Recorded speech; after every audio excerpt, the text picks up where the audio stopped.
You'd already be in the know if you followed my blog.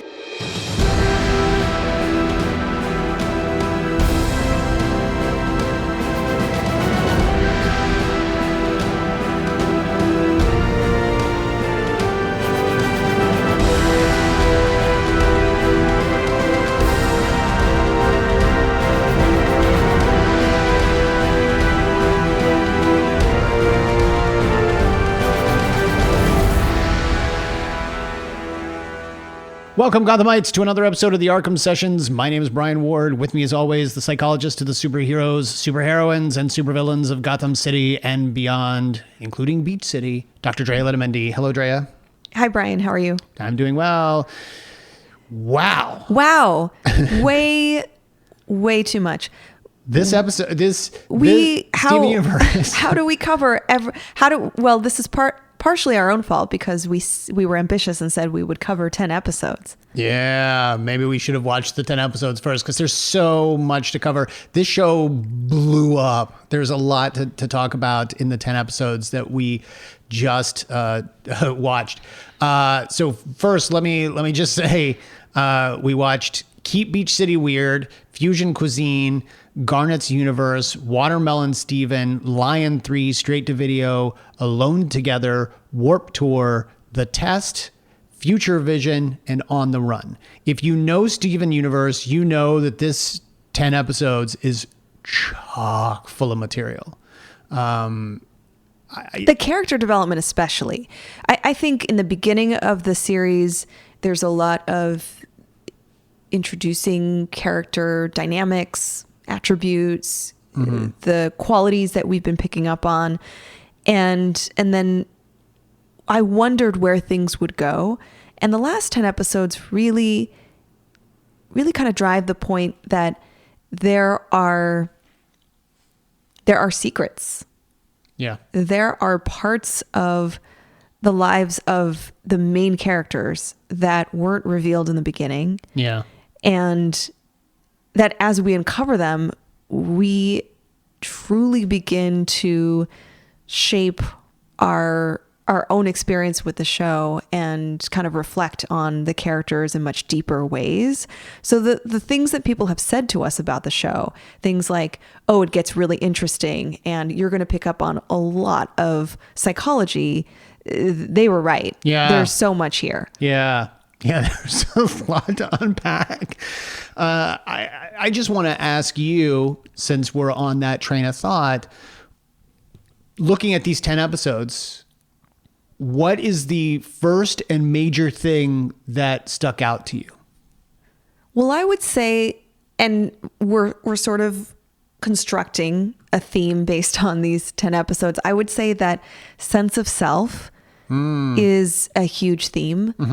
What makes us who we are, how our relationships shape us. And because it's about crystal gems, a lot of that has to do with fusing of bodies and merging of minds and transcending the physical form and understanding ourselves through much more interesting existential, spiritual, and psychological ways. So it does break some pre-existing barriers. It really sort of opens a lot of windows. We saw a couple of major fusions. Let's talk about what those are. In Fusion Cuisine, Steven realizes he's going to have dinner with Connie and his parents, and her parents. And Connie didn't tell her parents that Steven comes from the Crystal Gems or lives with the Crystal Gems. She told her parents that he belonged to a nuclear family. So a standard father, standard mother, loving relationship, and none of that is true. His father doesn't even live with him. So his father agrees to come to dinner with Steven and Connie. And by the way, this is all for the sake of keeping their relationship together, because Connie believes that if they find out that she lied, they won't be allowed to see one another again. And we should note that Connie's family is somewhat, there are some traditional aspects to them. Yeah. They are what she calls a nuclear family. Mm-hmm. There is a mother and father. There are very outlined, detailed roles and expectations of her as the daughter. Very strict expectations of her. Yeah. Yes. So she's coming from a particular family background where she's developing her own concepts and structures of what family is. Yeah. And of course, as you're describing, Stephen's family just isn't like that. Yeah. Yeah, because he then tries to break down who would make the best mother of the three and realizes that Pearl is probably the closest to what a mother is in Stephen's mind, but doesn't. But she can't do the practical thing, which is to eat food. Yeah, she can't stomach eating of food. And so they agree that the three of them should merge to create the perfect mother. And of course, as we've seen, when they merge, they become giant beings, and it just becomes weird. The second fusion that we see is the most important in my eye, and it's really probably the deepest we've gone in any of these episodes so far, which is the episode is Alone Together, and it's when Stephen and Connie accidentally merge. They accidentally fuse because they were dancing together, and of course we know that the dance is what brings the entities together, and they become basically an adult-sized fusion of the two of them that they refer to as Stevonnie. I am dying to know your thoughts on Stevonnie. This was such an interesting fusion. I would first say that I understood this commingling of their bodies to be some kind of some representation of relationship building, that when they're in the body together, when they're in the fused body together, they have this really interesting symbiotic experience. They are experiencing in one body the same feelings, sensations, thoughts, and yet they can also relate to one another as separate minds. Yeah. So there's an interesting piece to that.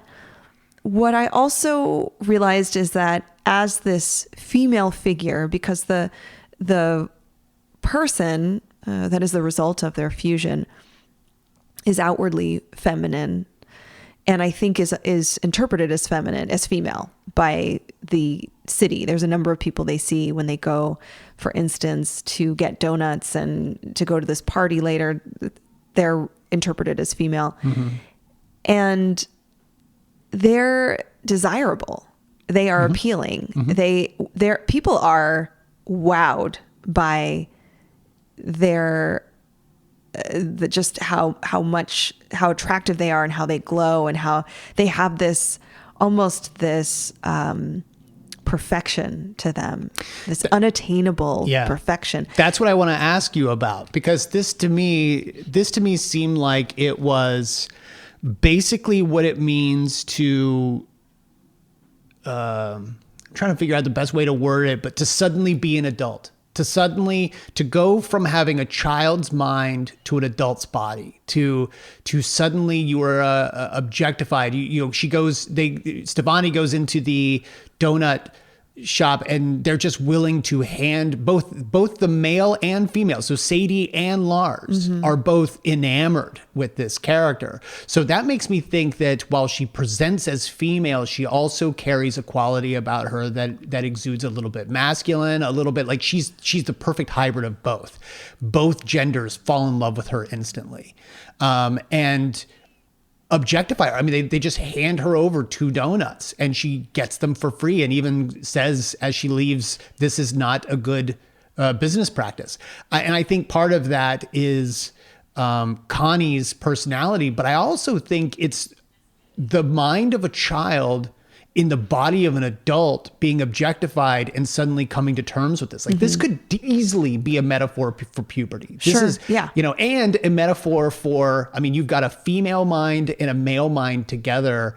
I would not be surprised at all if, and I'm trying to think about when this episode was made, but like this could easily be one of those situations where like the pronouns become a they. You know, like this is what it means to be a they. If you need understanding about pronouns, this personality is it. Like, you know, and so I loved this episode because it's so awkward. You know, they even go to a rave and dancing becomes sexualized, you know, like this thing that they do for fun is suddenly... Yeah, there's an added element to it where it is performance, it is attraction, Yeah. it is sort of the somewhat of a mating ritual. It sort of brings in a lot of discomfort. Like I was feeling very nervous for Stevonnie, worried that like what was going to happen with that dude? Like they were going to take advantage of them,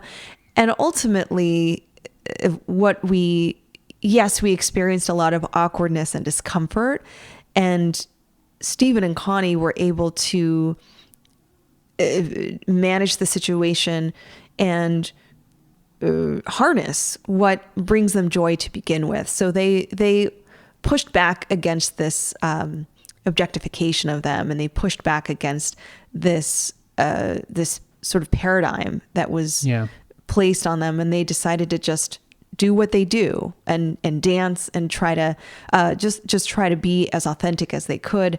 And ultimately that led them to splitting back apart and landing on the dance floor, and people around them are shocked to realize that these two kids are what made Stevonnie. Very interesting episode. And I think you're right. I think there are elements of development and maturity here. When we were watching it, I know you said like it's almost as if they're growing up too fast. Yeah. And they're experiencing the outcomes of that. Well, and notice that the moment they become two children again, they go back to dancing like they would when they were children. Like they go back to having the fun. And it's not about the spectacle. It's like they are now not the same personality, and now they are having fun again. And that episode itself was just a really powerful, because we sort of mentioned that there's this dude. This dude is highly attracted to her when she's dancing. Everyone else is just standing around watching and they're in awe. But this dude comes over and is really slimy and is hitting on her. And it's the first time watching this series where I genuinely felt uncomfortable for the characters. Like I was like, what's going to happen? Like, did this show suddenly get super serious? Like, is something going to happen to Stevonnie? Right. There is that a we're moment. Not? There's a moment where Stevonnie had to move his hand because he had her kind of pinned against the wall. Yeah. And I agree with you. I think there is intended tension there. Yeah. I think we're supposed to feel greatly disturbed and realize that in many ways, this is a normative socialization of gender. And so even though I agree with you, while you are saying, hey, I wonder if this is a representation of non-binary gender and a little bit of an inclusive kind of accepting tone, I also think that because she presents as female, that there is commentary here about the socialization of women, and that often, whether we want it or not, in certain social situations, this is the male gaze, that this is sort of the lens that we're seen in. We're trying to mind our own business and have fun, but we are objectified and seen and appreciated as based on our outward appearance. Right. So do you think Steven will take some of that away? Like, do you think that Steven now knows what it means to have the male gaze? Like, do you think that the two of them, because they still sort of have a independence between the two, do you think he still doesn't fully get it? I think this has built some insight. Yeah. And I'm curious to see whether this happens again. Can he do it with other people? Like, it's just, it's just a, I would love to I was see shocked. I was Stevonnie again. surprised. I was shocked. I did not expect him to fuse with anybody. I did not think that was coming. But yeah, I hope that the experience continues. And I do want to mention that there is a moment where they, it's so fascinating. They're sitting alone. Stevonnie is sitting alone, and they say, should we keep doing this? Do you want to stop? Yeah, Wasn't that interesting? That felt kind of, and that had Was that it, sort did you of, think about like consent? Yes. Yeah. well, not just consent, but like your first time, Right, like right, like right. like this sort of feels good, but it feels naughty. Like, should we be doing this at all? Is this okay? Should we continue? Are you all right with this? Are I'm you okay? I Yeah, think even yeah. one of them said, "Are you okay?" Yeah, like it was a really, really powerful. This Yeah. entire episode, it might be my favorite that we've seen so far of the 40. Yeah. Yeah, there's a lot. Okay, so we talked about this. Did anything else stand out to you? How about I know we've talked about Amethyst a little bit already, but that last episode, 40th the 40th episode on the run, where we learned that Amethyst's from Earth. She's not even from another, the home world. She is basically the creation, the sort of bastardization of and maybe I'm getting it wrong, but my understanding was there was a war in the past. And at some point in time, the crystal gems, and I'm not talking about Garnet and Amethyst, or a Garnet and Pearl. I'm talking about, like, in general, the world of crystal gems came to Earth and basically started breeding other gems. They started like forming them out of the rock, and they started popping out, and you see holes in the rock. So Amethyst takes Stephen to where she was basically created, where she was made, and you see that there are hundreds of. I kept waiting. I kept thinking they would turn to Stephen and say they were just kidding, or it was a test, because in a previous episode he was being tested. Yeah. And my jaw dropped. I just could not believe that this was the story. Yeah. So we learned that they were creating these other beings similar to Amethyst here on Earth, and that apparently they were all kind of wiped out. I mean, they're seen as mistakes, and Pearl and Garnet was part of the army that was sort of against the whole thing, and helped wipe them out. And Amethyst believes that she is seen by the other two as a bastardization of the crystal gems, and it might be why she is the way she is, so rebellious. She does not see herself as having been a true member of their family. Yes, so much. So many more things made sense when we discovered this origin for Amethyst. We had previously said, I think it's been a couple of episodes we said this, that she can be unruly, she can be difficult, she speaks out of turn, she's excitable, and I did say, I don't like her because she breaks the rules. Yeah. And I caught myself, I reflected on why I did not like her. And I understood that it was challenging to accept her because she is so rebellious, and because I don't trust her. I don't know if she's reliable. So I'm trying to normalize my reaction. However, in this episode, things were very clear. She sees herself a certain way. When she says that she's from this place, this project, this experiment. Yeah. I mean, they were engineering Gems. people. Yeah. So she thinks that she's bad.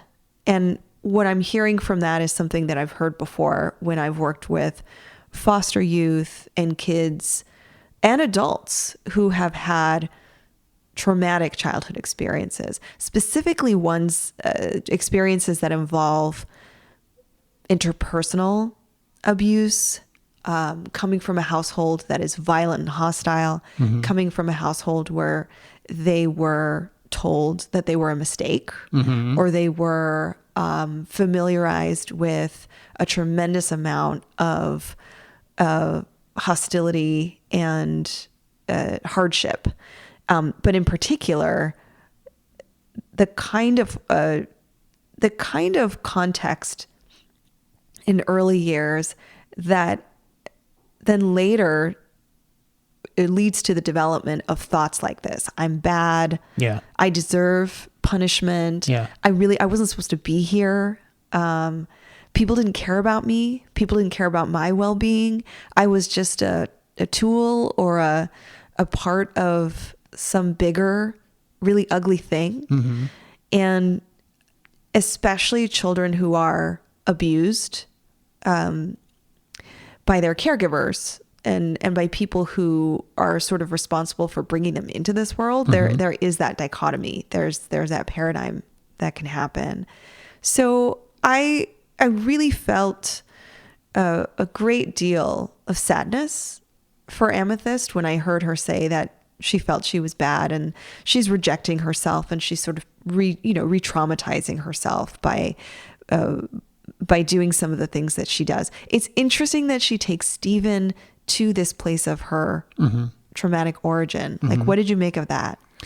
Well, it's to me, I appreciated the fact that Amethyst genuinely seems to love Steven, and she seems to connect with him. And I now understand why. Steven is not a pure gem. Steven is a child who is a product of a human being and a gem deciding to have a child. And Amethyst is the product of the crystal gems deciding to colonize Earth. And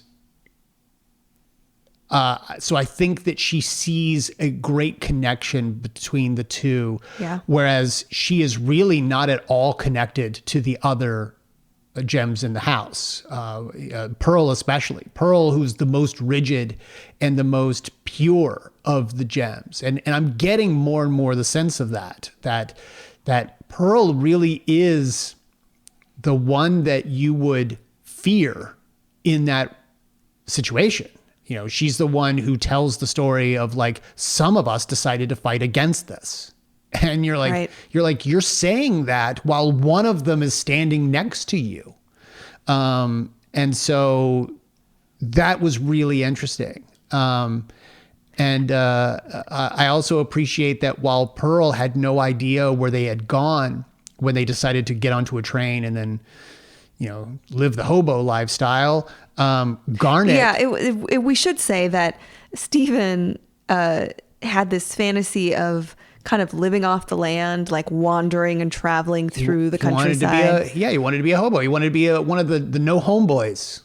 Yeah, I think he was sort of glamorizing homelessness. It was very weird. I see why though. Thing. It comes from because the whole thing is like it's his favorite book franchise, and so you can easily see similar to the Hardy Boys, and you can see like those sort of book franchises where adventure, and you think of like Huck Finn, and you think of Tom Sawyer, like this idea of just like living on a train with a bindle. It's a very sexy image, especially for a little boy, because you see like the coveralls and the hay coming out of your mouth, and you're living on the train, and what it must be like to run and grab hold of a train and like jump in and just sleep there. Like, it's a very sexy thing for a kid. Well, it's very adventurous. It is. But what's interesting about that is, it is juxtaposed with Amethyst lived experience, which is actually, I did grow up in a very unstable, chaotic environment. I didn't really have what you would consider as a home. Yeah.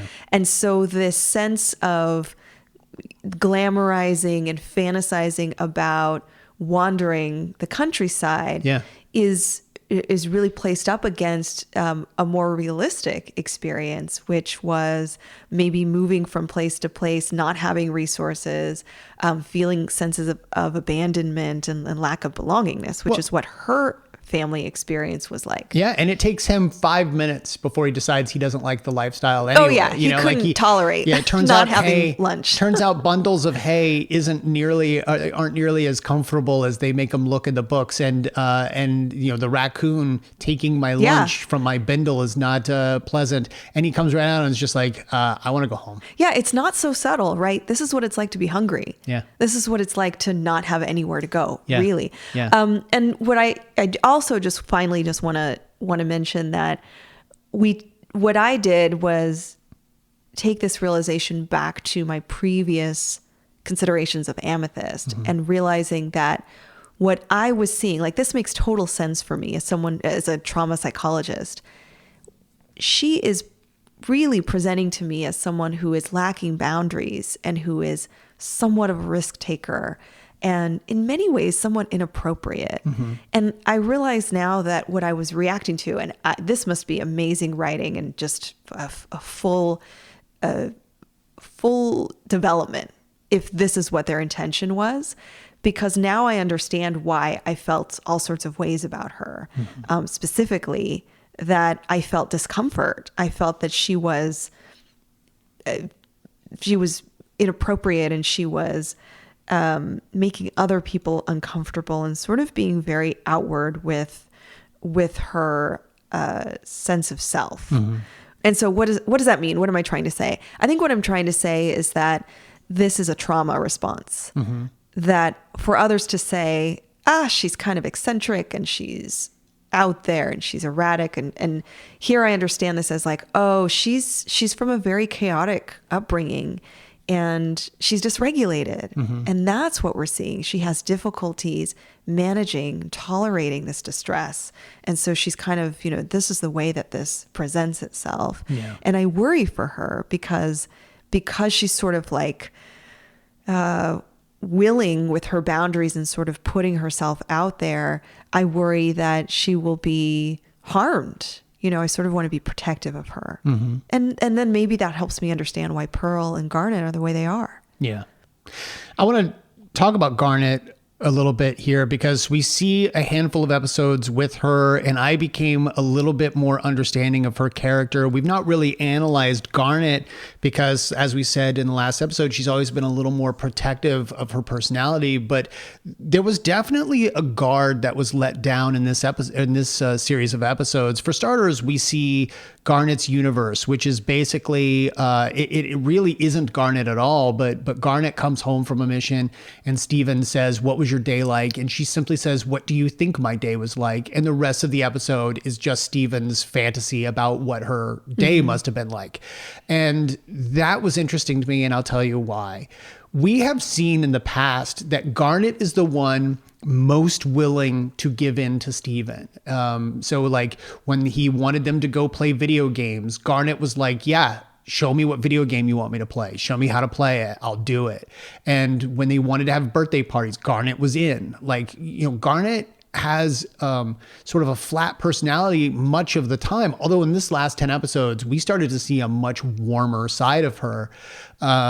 But she's always been the one that was willing to cater to the needs of Steven, whereas Pearl has been a bit more rigid about protecting him and making sure that he's not exposed to the wrong things.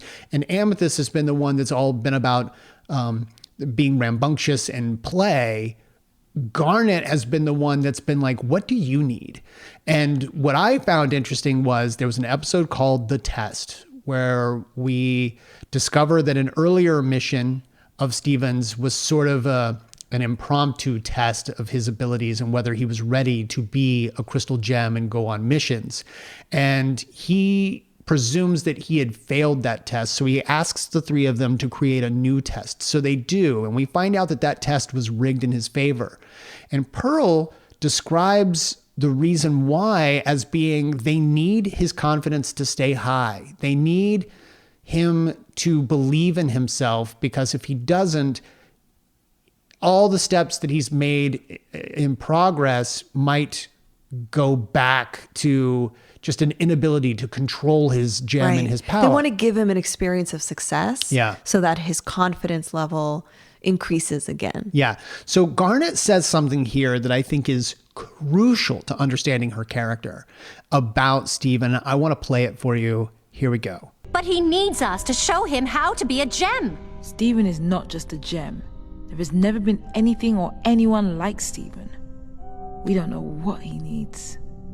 So here we learn that the reason she is willing to go along with Steven is she understands that he is something that they have never experienced before. He is a hybrid between a human being and a crystal gem.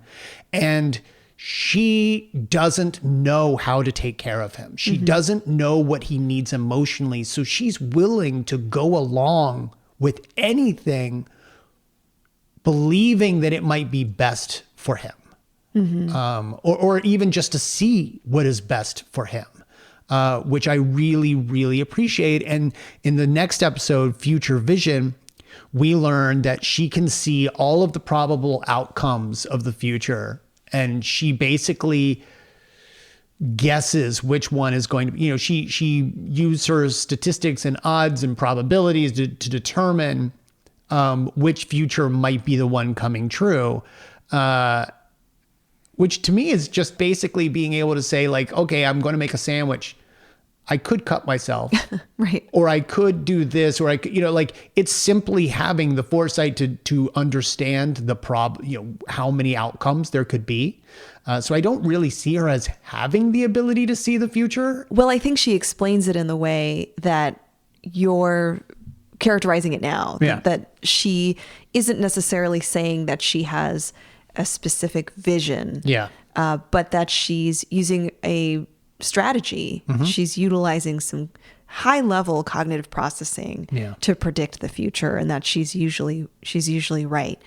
I'd say that because she's a crystal gem, it looks a little bit different than the human capacity for it, which is this is what makes her heroic and much more of a superhero. She describes it as seeing rivers and streams and the way that they break apart, and she's able to follow each flow, and she's basically able to determine the outcome based on those. But she openly admits to Steven that she doesn't actually know what's going to happen.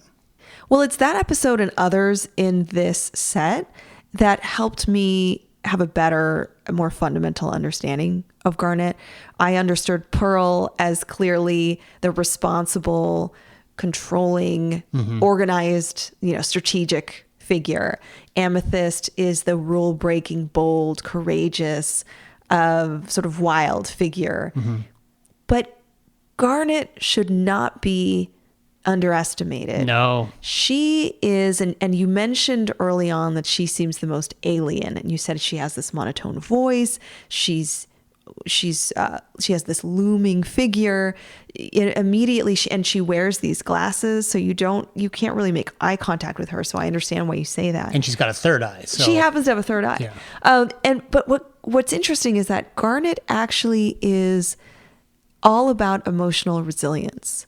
That she has been, and you're right, she's been caring about Steven and allowing him to live his life in a way where he should grow and develop emotional skills. And it's as if she wants him not only to experience the gem and human lives or lifestyle, but that she also wants him to develop uniquely a capacity for empathy and a capacity for this sort of like psychological strength, which really makes me like her a lot. She's got the most amazing quote. Again, we go to Stevonnie, and there's something about the way that Garnet responds to her, because obviously Pearl is desperate to split the two up. No crystal gem has ever been able to fuse with a human being before. Right. And so Pearl is desperate to split the two up. And Amethyst is just excited that Steven was able to fuse it all, and she finds it awesome. But Garnet has the most emotional response, and I can't help but to think that there's something behind this, that maybe Garnet sees something in this relationship between Steven and Connie. When I've got the audio here, she walks right up to them and says this. Stevonnie, listen to me. You are not two people. And you are not one person. You are an experience. Make sure you're a good experience. Now, go have fun! this is the most emotional and the most warm that we've heard her up to this point. And there is the moment where she explains to Steven that she can't really see the future. But that is a very warm statement as well. Like I was afraid that if I told you I could see the future, I would make you anxious about everything. You would want to know the outcome of everything, but you control your own outcome. And we can hear that warmth in her voice. Right. But she is really growing on me as my favorite of the three. And I think there's so much, we talk about how protective she's been. There is so much behind those glasses, behind those three eyes, and behind that monotone voice that I am dying to know more about, because I think there's something here. There's something very accepting about her. It's as if she's telling Steven constantly, you are at the center of your experience. Yeah. You know, you are you are uniquely you. Like, don't let all of this noise, you know, people telling you what to do, the social standards, the family standards. Remember that at the core of your experience is your essence. And I don't know, I can't even put it to words. She's really so welcoming and she is not someone of many words. She seems to be utilizing her communication in just very efficient ways, which is very cool. But also whenever she offers up advice and leans into the relationship building, it does always seem to be in consideration of care and compassion for Steven. And is it just me, or has the voice actress's voice become so much more soothing as the show has progressed? I don't know. I think we'd have to do a little comparison. Quite possibly. There's one other thing I want to bring up, and this is the very first time that we've met Steven's mother, Rose Quartz, in an episode where Lion keeps sleeping on top of him. We learn that in the Lion's mane is another alternate dimension. And Steven goes into that dimension and finds a videotape marked for Steven. And when he comes out, he goes over to the donut shop. And I love this continuity, because the only VCR we've seen in this world was at the donut shop when he was filling in for Lars. And so we know that there's a VCR at the donut shop. So he takes the videotape, and he and Sadie watch this amazing tape. And it's the kind of tape that brings tears to your eyes, because you see home video shot by Rose Quartz of a fun-loving Mr. Universe. I mean, it's his dad, and he's just having the most amazing time, clearly in love. And she then turns the camera on herself, and this is what we hear. Isn't it remarkable, Steven? This world is full of so many possibilities. Each living thing has an entirely unique experience. The sights they see, the sounds they hear, the lives they live are so complicated and so simple. I can't wait for you to join them. Steven, we can't both exist. I'm going to become half of you. And I need you to know that every moment you love being yourself. That's me, loving you and loving being you. Because you're going to be something extraordinary. You're going to be a human being. Hey, Rose! Take care of them, Steven. And we see that she is pregnant with Steven, and she is acknowledging to the camera that she can't exist. She is going to give up her life so that Steven can live. And just before she and Mr. Universe kiss, the tape shuts off. I love this episode because Lion is so persistent about basically suffocating Stephen, because Stephen can't breathe while he's in this alternate dimension. He can't breathe in the mane of the lion. But it clearly means that he was meant to find Lion, was meant to befriend Lion.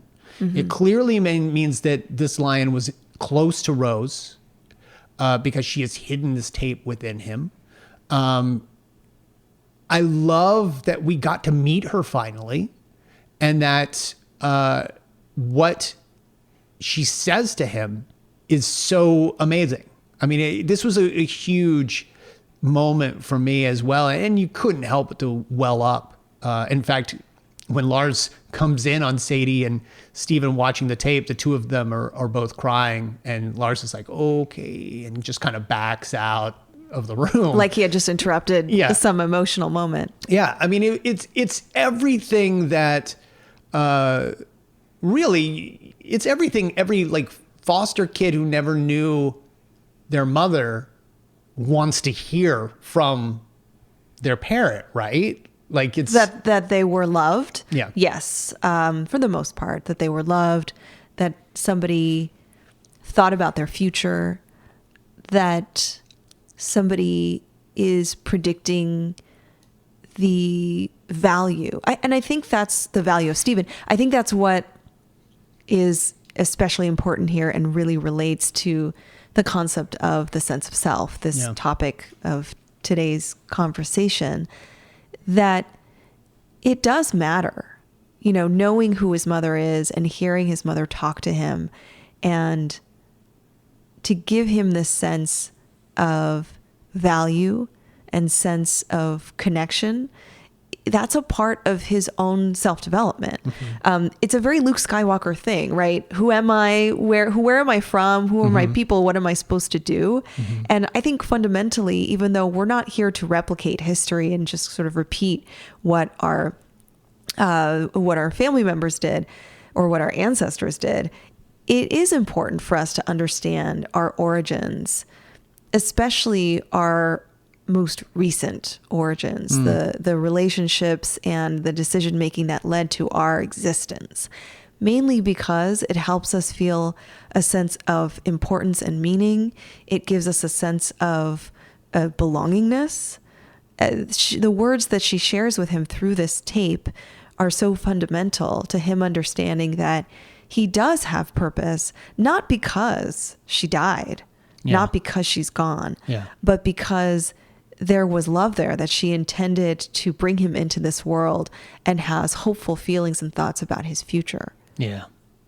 I love this episode. And as I look it up, I see that it actually won an Emmy Award for the outstanding short form animation. Wow. So this was a great episode. Lion 3 straight to video.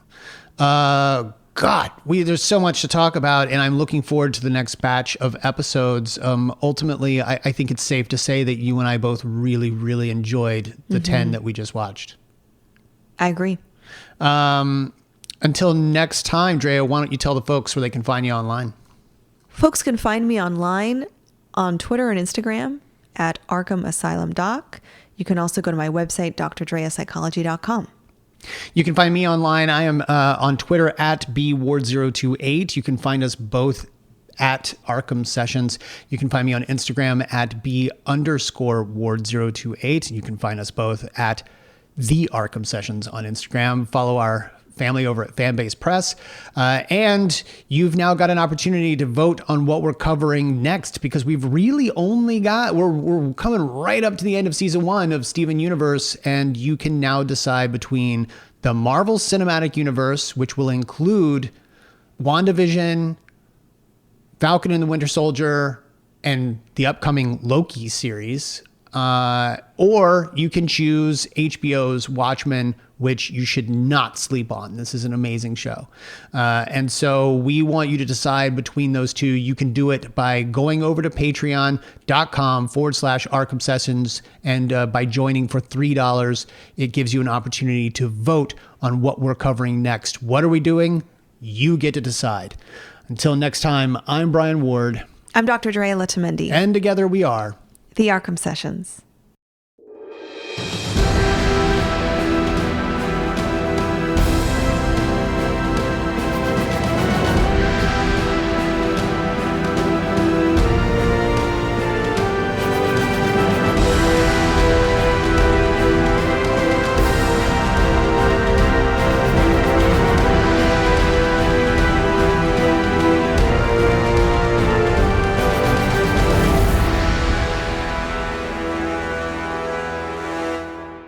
Okay, we're done.